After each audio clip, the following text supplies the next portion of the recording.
que de ninguna manera hay un cambio en el día de reposo. Al final de este primer viaje, los judíos se dan cuenta de que los gentiles empiezan a ingresar a su religión y como que les entra un celo, les entra como que una rabia, un momentico. Ahora los gentiles están entrando a las sinagogas y se están sentando con nosotros a la sinagoga. ¿Qué está pasando? Entonces les entra mucho celo, mucha rabia, y entonces quieren empezar a exigirle a los gentiles que se circunciden, y es donde se da un conflicto entre la prédica del apóstol Pablo y de Bernabé y con la exigencia ahora de estos judíos fariseos de que los gentiles, si querían entrar a las sinagogas, pues tenían entonces que circuncidarse y obedecer otros ritos. Leamos en Hechos capítulo 15, versículo 1 al 2.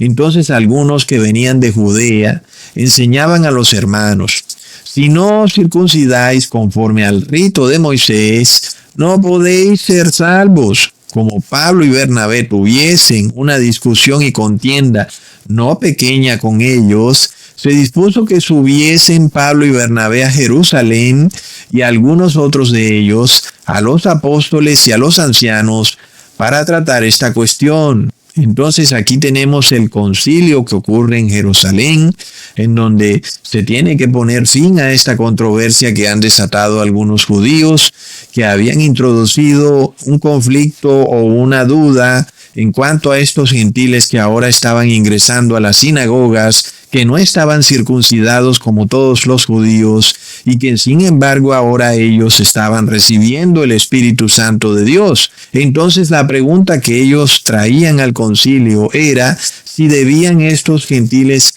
circuncidarse conforme al rito de Moisés. Y cuando leemos este pasaje bíblico, de entrada ya vemos que Pablo y Bernabé no estaban para nada de acuerdo con el concepto de que ahora se les exigiera a los gentiles que se circuncidaran como lo hacían o lo hacen aún hoy en día los judíos. Y vemos que de una vez se nos dice que hubo una contienda entre ellos, entre esos judíos y Pablo y Bernabé. No estaban para nada de acuerdo, pero fue un tema que hizo que se surgiera un debate y para eso hubo un concilio en Jerusalén, para saber si los gentiles tenían que circuncidarse y o también debían guardar la ley de Moisés. Leamos en Hechos capítulo 15, versículo 5. Pero algunos de la secta de los fariseos que habían creído se levantaron diciendo: es necesario circuncidarlos y mandarles que guarden la ley de Moisés. Miremos que en este pasaje de Hechos capítulo 15 no se explica de qué parte de la ley de Moisés están haciendo referencia. Ellos hablan solo de la ley de Moisés y los fariseos no están siendo como más claros de si se refieren a la ley ceremonial o si se refieren a la ley moral. Ahora, para poder saber a qué parte de la ley de Moisés están haciendo referencia, tenemos que discernir si la circuncisión es parte de la ley moral o es parte de la ley ceremonial. Porque si la circuncisión es parte de la ley moral, entonces lo lógico es que aquí estén haciendo referencia a la ley moral de Moisés. Pero si la circuncisión es parte de la ley ceremonial, entonces indudablemente el contexto nos revela que aquí cuando se habla de ley de Moisés, se hace referencia a la ley ceremonial. Ahora, nosotros sabemos que hay dos tipos de circuncisión. Una circuncisión espiritual y otra circuncisión en la carne. La circuncisión espiritual es la del corazón y la circuncisión en la carne es la física, cuando físicamente cortan la carne del prepucio. Por tanto, es apenas obvio que si vamos a hablar de ritos o ceremonias, tenemos que hablar de obras en la carne, específicamente cuando un ser humano hace algo con sus manos, con sus brazos, cuando come o bebe o cuando actúa de cierta manera. Es lo que nosotros llamamos obras de la carne. Y no son obras del espíritu, obras espirituales, donde tú estás simplemente orando o adorando. No, aquí hay una acción, la intención de hacer algo con tu cuerpo. Entonces vemos que la circuncisión de la carne del prepucio es claramente un rito, es una ceremonia, porque es algo que tú haces con tu cuerpo y que es como un rito, donde todo niño tenía que ser circuncidado a los 8 días de nacido para luego ser presentado al sacerdote en el templo. Leamos en Levítico capítulo 12, versículo 3. Y al 8º día circuncidará la carne de su prepucio el niño.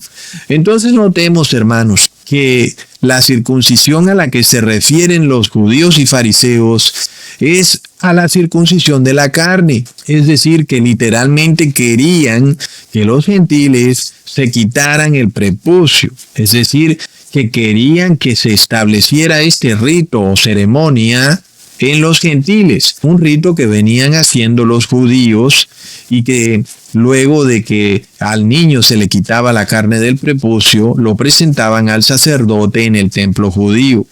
Pero vemos también, hermanos, que hay una circuncisión del corazón y esa circuncisión es espiritual. No hay ninguna obra de la carne y no se está haciendo un rito con el cuerpo, sino que se hace una obra espiritual. Cuando decimos que se habla de una circuncisión del corazón, decimos que se circuncida la carne pecadora. Es un asunto espiritual, se está hablando simbólicamente. No es que literalmente tu pie está pecando y te vas a cortar el pie. No, sino que es toda la carne pecadora de tu cuerpo la que tú vas a cortar y la vas a sacar y la vas a echar afuera. Y por tanto, como es algo que simbólicamente, claramente nos revela que es un asunto espiritual, entendemos que la circuncisión del corazón hace parte de la ley moral y la circuncisión de la carne hace parte de la ley ceremonial. Leamos en Deuteronomio capítulo 10, versículo 16. Circuncidad pues el prepucio de vuestro corazón y no endurezcáis más vuestra cerviz. Como es apenas obvio, la circuncisión que Dios quería era la del corazón. Dios no quería la circuncisión de la carne, sino la del corazón. Pero los judíos tomaron esta circuncisión del corazón y la convirtieron en un tremendo rito, en donde si tú no estabas circuncidado, pues ya fue, no hacías parte del pueblo de Dios. Así que vemos que la circuncisión del corazón no es parte de la ley ceremonial, sino que es parte de la ley moral. Y nosotros entonces hemos probado que los judíos querían establecer un rito, que es la circuncisión de la carne, en los gentiles. Y eso nos quiere decir que aquella ley de Moisés a la que ellos hacían referencia es la ley ceremonial, porque entonces vemos que el contexto ahora sí cuadra. Cuando hablan de circuncisión y de la ley de Moisés, pues nos están hablando del rito de la circuncisión y de los ritos y ceremonias de la ley de Moisés. Y entonces el contexto está perfecto.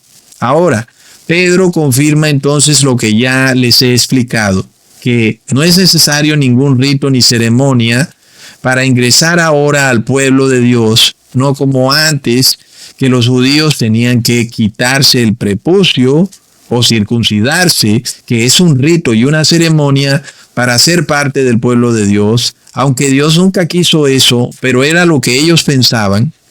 Y entonces ya por fin este concepto es derrumbado.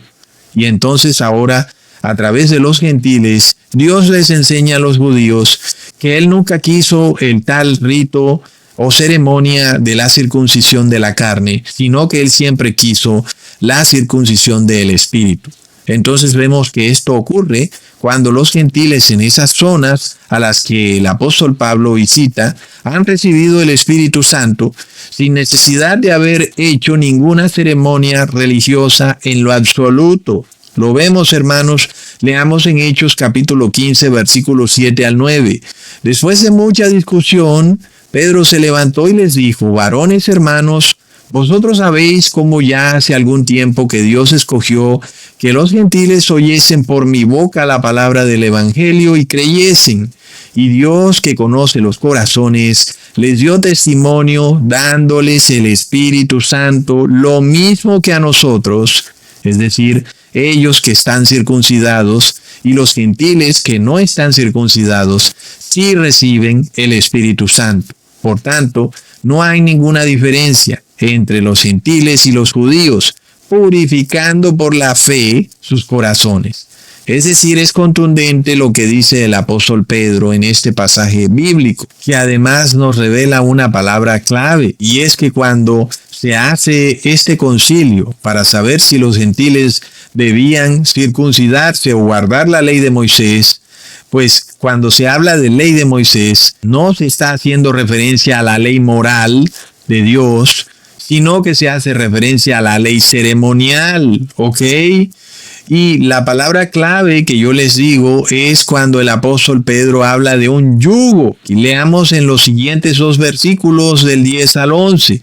Ahora pues, ¿por qué tentáis a Dios poniendo sobre la cerviz de los discípulos un yugo que ni nuestros padres ni nosotros hemos podido llevar? Antes creemos que por la gracia del Señor Jesús seremos salvos, de igual modo que ellos. Entonces, cuando el apóstol Pedro usa esta palabrita para describir esos ritos o ceremonias y aún la ley de Moisés, hablando de yugo, pues ya no queda lugar a dudas de que aquí no se está debatiendo en este concilio la obediencia a la ley moral, sino que se está debatiendo la obediencia a la ley ceremonial. Y hay 2 razones muy claras que esta palabra yugo nos deja por completo subsanado este dilema de si se habla de la ley ceremonial o de la ley moral. La primera es que la ley moral jamás puede ser vista como un yugo o una carga pesada. Imagínate si así fuera la cosa, que no robar fuera una carga pesada y que el ser humano tendría siempre que querer robar, cuando es todo lo contrario. La realidad es que nuestra conciencia siempre nos revela que no debemos robar y que cuando robamos ponemos sobre nosotros una carga pesada. Entonces la ley moral jamás es una carga pesada o un yugo difícil de llevar. Y la segunda es que Jesús confirmó que el yugo o carga pesada es la ley de ceremonias y ritos, como también se dice, la ley de Moisés. Leamos en Lucas capítulo 11, versículo 46. Hay de vosotros también intérpretes de la ley, porque cargáis a los hombres con cargas que no pueden llevar, pero vosotros ni aun con un dedo las tocáis. Entonces, Jesús aquí obviamente hace referencia a la ley ceremonial, como también lo está haciendo Pedro cuando usa la palabra yugo, cargas difíciles de llevar, y hace referencia a la ley de Moisés y a la circuncisión, pero en lo que tiene que ver con ritos y ceremonias. Otro punto muy claro que nos muestra que aquí se habla de ley ceremonial cuando se habla de ley de Moisés es que Pedro específicamente hace referencia a leyes que obedecen los judíos, porque Pedro dice que ni ellos, los judíos vivos, ni sus padres, los judíos muertos, han podido cumplir estas leyes. Como sabemos, la ley moral de Dios no es de un pueblo, sino que son leyes universales, a pesar de que fueron dadas por Moisés, y sin embargo deben ser obedecidas por todas las personas, sin importar su país. Es apenas obvio que no robar es un asunto que es para todo el mundo, no solo para los judíos. Sin embargo, las